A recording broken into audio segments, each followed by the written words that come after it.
The object of the film you are going to see is to give you some idea of the things camera operators should and shouldn't do.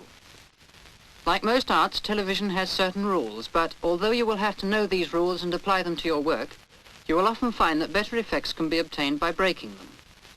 However, until you're very experienced, you should leave the breaking of rules to your producer. Let's look at the composition of some static pictures. This kind of picture we call a long shot for obvious reasons.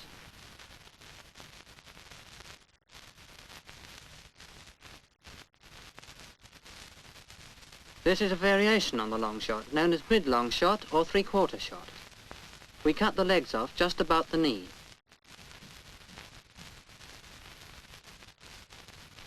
Moving the camera closer brings us to this waist-length shot, which we call a mid-shot. And a variation on this is the close mid-shot.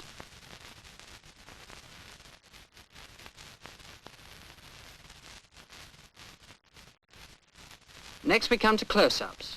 This is a more or less standard close-up. Moving nearer brings us to a big close-up. And for some dramatic reasons, we may be required to make it even bigger, but not very often.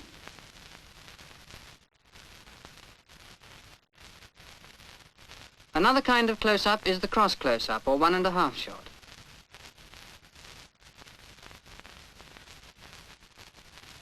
There is another way of describing shots based on the number of people or things included in the picture. For example, this is a 1 shot, although that description isn't often used. Kirsten makes it a 2 shot. And the inclusion of Eric makes it a 3 shot. Now let's consider the right and wrong ways of framing some of these shots. This is obviously incorrect, but not all errors in composition are so easily spotted. In long shot, it's not really a good idea to cut off the feet. And look at that headroom. Such framing would force the boom upwards, but if he's trying to get decent sound, this might happen. And a mic in picture is unforgivable. This is much better. Ben's got his feet back, so he's happy. The boom operator can get his mic in closer, so he's happy, and maybe even the producer's happy. Well, he's got other problems.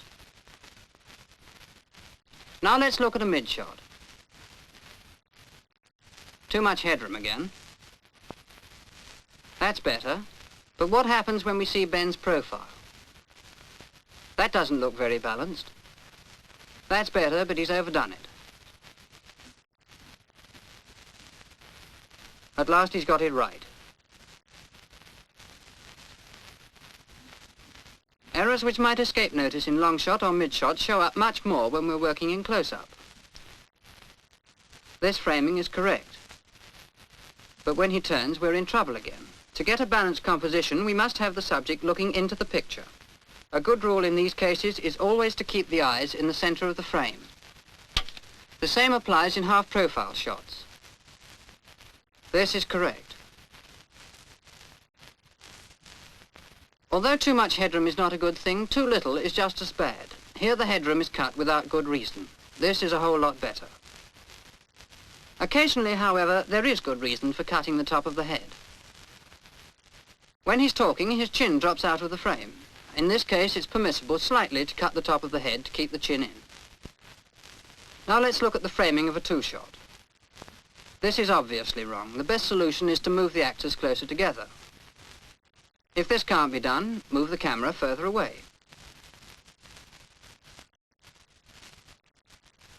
Here the same rule applies as with single shots in profile. The subject must be kept looking into the picture.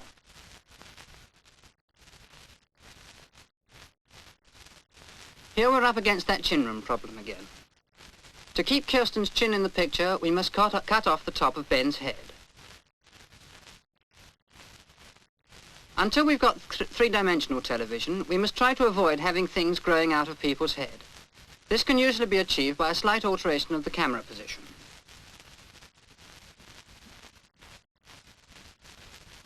So far, we have been considering the composition of static pictures, but there are several movements which the camera can make.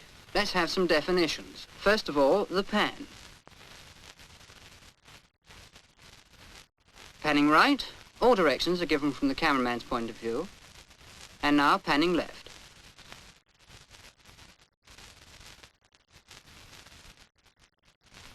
panning down, sometimes called tilting, and panning up.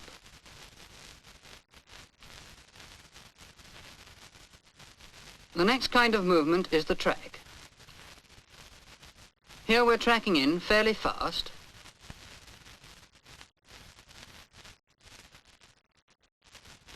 and now slowly back.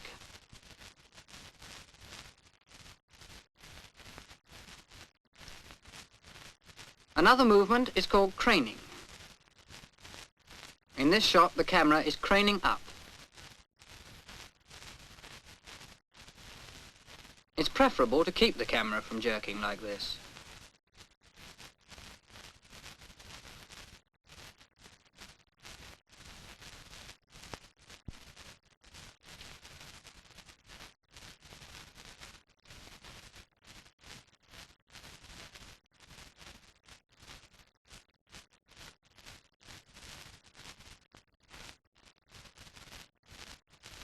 And now it's craning down.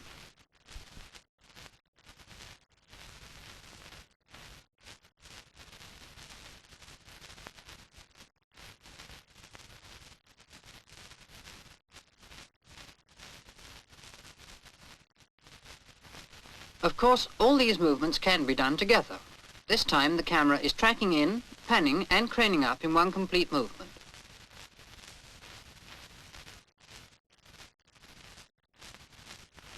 So much for definitions. Now let's see a pan that's gone wrong. Here the camera is lagging behind the movement, giving a wrong composition because Kirsten is looking out of the picture all the way. The headroom's rather tight too. Now let's have another try. This time he's anticipating the move, so the framing is correct, except for that headroom. Now let's see what might happen if Kirsten were to turn round.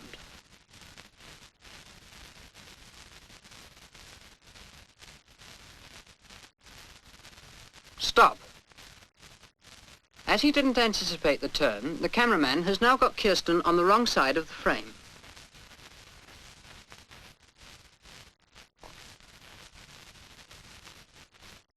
The correct thing to do would be to stop panning before she stops moving, so that when she turns, the composition is correct.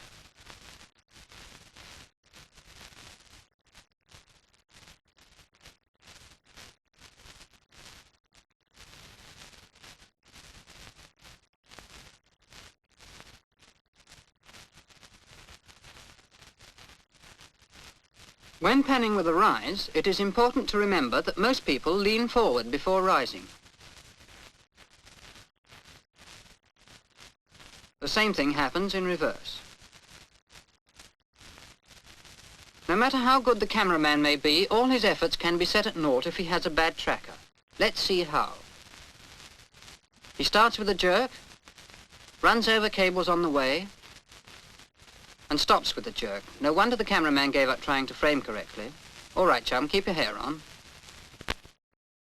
When tracking in from a multiple shot, such as a 3-shot, to one containing less people, try to lose those you're cutting out one at a time. Don't have any more half faces than you can help.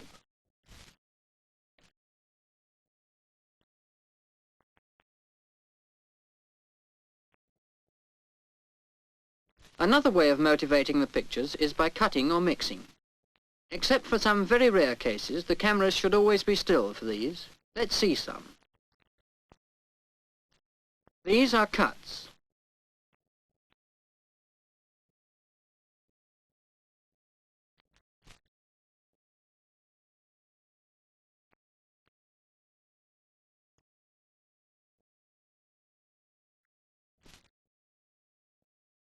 This is a mix.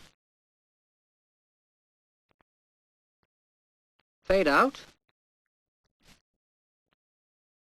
And fade in.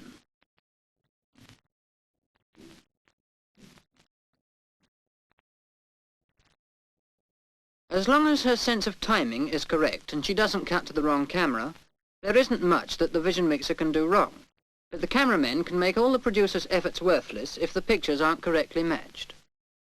These are mismatched because they are taken from different lengths.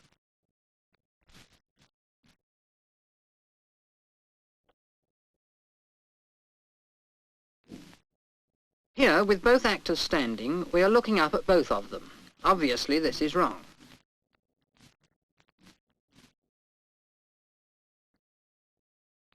In this sequence, we've gone too far the other way.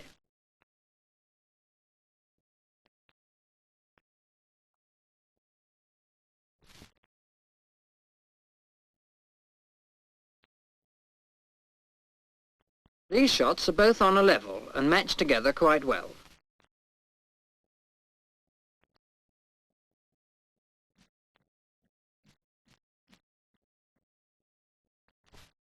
In this sequence, Kirsten is sitting, so having both cameras on the level is wrong.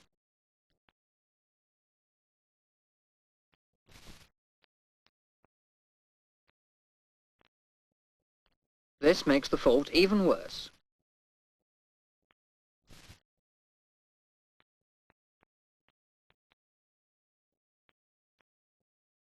By having the camera which is looking at Kirsten taking approximately Ben's eye line and vice versa, correct matching is obtained.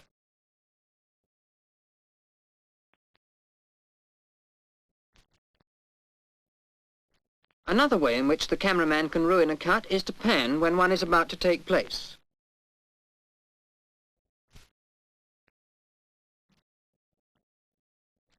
When you know from rehearsal that the producer intends to cut at a certain point, hold the camera still.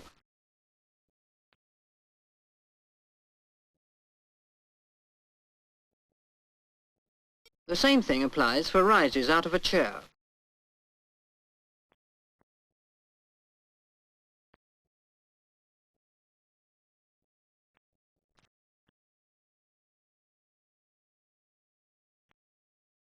Now we'll see that cut with both cameras held steady.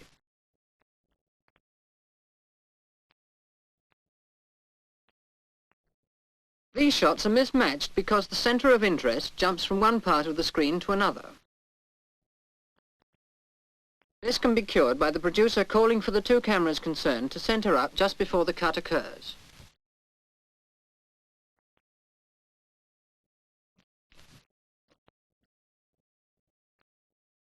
The same thing applies with a mix, only the camera must be held steady for a much longer time.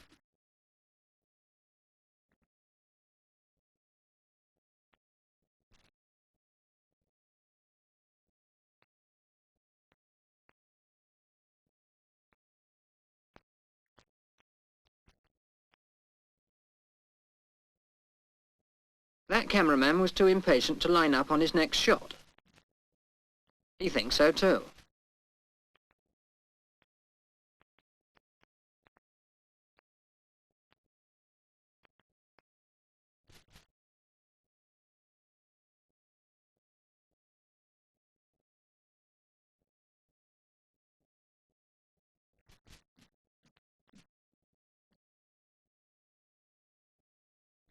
That was much better. The use of different lenses causes perspective to be distorted. The widest angle makes foreground objects look too large. The medium angle lens gives a more or less correct perspective. Here's another example. Watch this cigarette. It looks enormous, doesn't it? When I was talking about cuts and mixes, I left out one other thing that the vision mixer can do.